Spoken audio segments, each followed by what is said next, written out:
My name is Joan Marie Galat. I'm going to show you an activity you can do based on my book, Solve This: Wild and Wacky Challenges for the Genius Engineer in You. Sometimes you have a problem to solve and you can only solve it with what you have close at hand. And that's what this book is all about, is solving problems with what you have just around the house.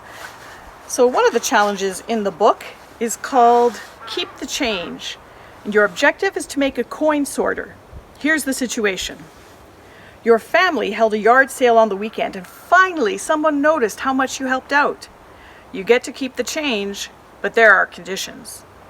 You have to put 80% of it in your savings account and it's got to be rolled up for the bank before it opens at 10 a.m. tomorrow. There's got to be a way of counting all of this cash that's more fun than sifting through quarters and dimes. How can you sort your coins quickly?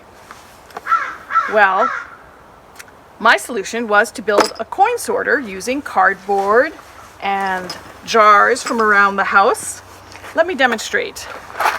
Here we have Joan's money. I'm taking a quarter, I'm putting it in the chute, it slides through and it gets caught. So I try again with another quarter, hoping to bump it down, and there you go. Money in the right jar. So there's another quarter going through. Now I'm going to use a Canadian loonie, which is a little bit of a larger coin, and it's sliding down and going into the right slot. We've got nickels, we've got dimes, and it works really well to do one at a time. But maybe you're in a hurry and you want to just throw those coins in. As long as you keep them close to the edge, it seems to work pretty well. So I can sort my coins a lot faster than I would have otherwise. Now let me show you how it works. I'm going to take this off and you can see the chute in here. Here's some examples of when I was building it. You know, when you're trying to make something, you often don't get it right first try. You've got to do some practice. And I had some practice chutes. I had to make sure I got the spacing of the holes just right. And I had to make sure that the sizes corresponded to the coins. If I didn't, the money wouldn't go in the right jar. So a lot of practice and trial and error.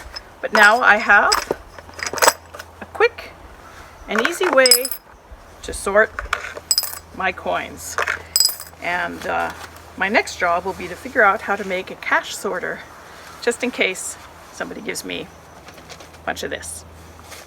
The book includes problems, but it also includes solutions. National Geographic explorers took my challenges and I collected their answers to share with you.